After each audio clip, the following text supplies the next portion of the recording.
Chaos.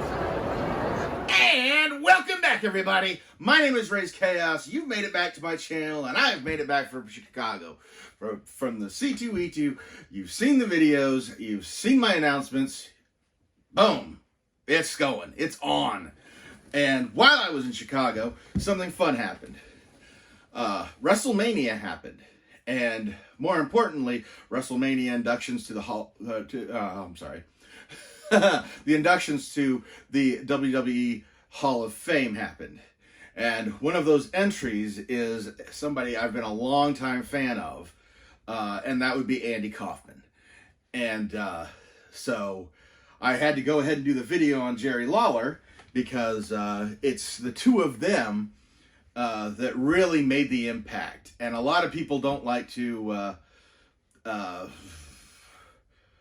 don't realize this or never really think about it, but before Jerry Lawler and Andy Kaufman got together and started his whole wrestling women thing, the wrestling world were territories. I mean, the whole country, the whole world in some cases, were divided up into different wrestling territories. And you know, like basically you'd go to your local wrestling show, but there wasn't a national wrestling show. We're going to put you down because I'm talking. So basically what Andy Kaufman did, Andy Kaufman went to Vince McMahon Sr.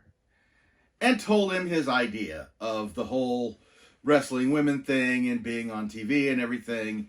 Obviously because, you know, Andy Kaufman was a New York comedian, and he went to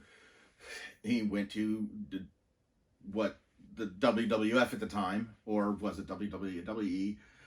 Vince McMahon had the company, Vince McMahon Sr.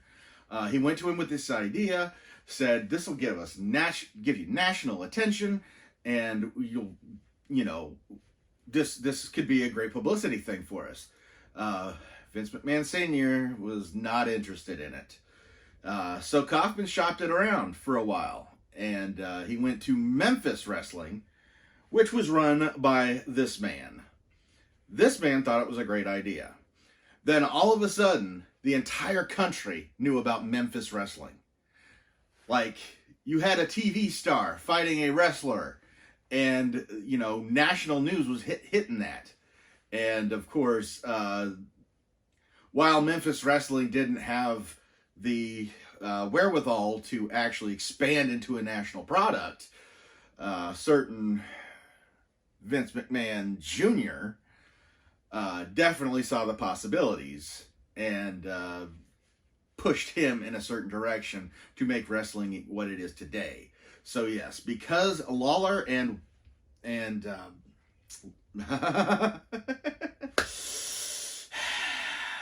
Kaufman, because Lawler and Kaufman did their stunt to gain national attention, they basically helped pave the way for the wrestling as we know it now. So yes, this was a very important pop for me to get. I've had it for a little while, but I've never opened it up and taken a look at it. I knew I was going to talk about Andy Kaufman when I got this. But yes, when he was inducted, Lawler actually spoke a little bit about it, and he's actually in his Florida home right now, recovering from a stroke. But, I mean, you couldn't induct Andy Kaufman without bringing Lawler in to begin with. But it's definitely worth it. It's definitely one of those pieces I needed to get. So we're going to go ahead and take him out and have a look at it. And here he is. They really put a lot of detail into his robe or cape, or however you want to put it. But yeah, the crown, he really was the king of wrestling.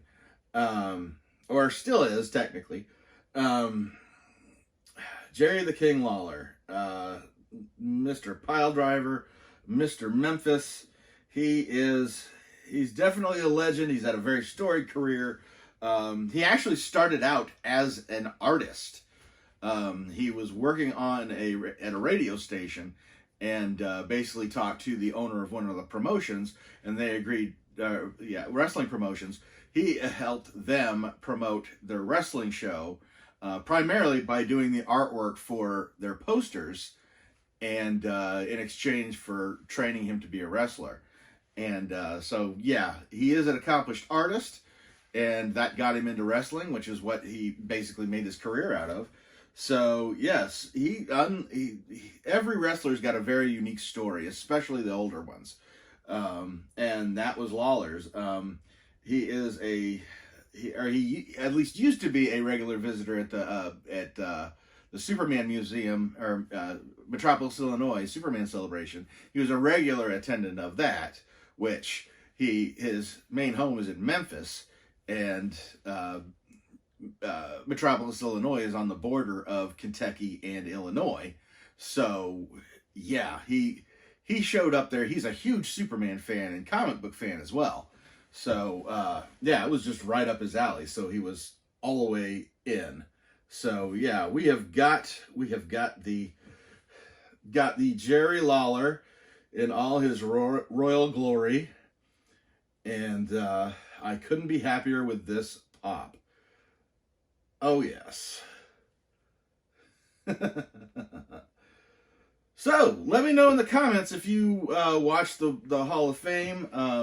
Let me know if you're an Andy Kaufman fan, and what's your favorite bit of his, and how convincing did you find it when he was wrestling women? Because, no, that wasn't real. He was playing bad guy wrestler. He wanted to be a heel wrestler because he thought they can get away with anything, and people think it's real. And that was Andy Kaufman's whole thing, was convincing you what he was doing was real, even though it almost never was. So, I'm going to go ahead and take off here. Give me a like on this video if you've enjoyed it. Subscribe if you haven't already. Oh, come on. We're off and running here. And I happen to know on good authority that if you are not subscribed to me, that sometime soon you're going to be in the shower and you are going to see a hair on the wall of the shower. And this hair is not going to be in a location that would make sense. And it will not look familiar. And you will be stuck there, naked, wet, and cornered by this stray, strange hair of unknown origins. So I'm going to go ahead and go ahead and get out of here. I hope you have a good day, and never forget that life is full of odd moments. You never know when you're going to be defined. Yeah, I don't know what to do with the phone. Your guys' generation.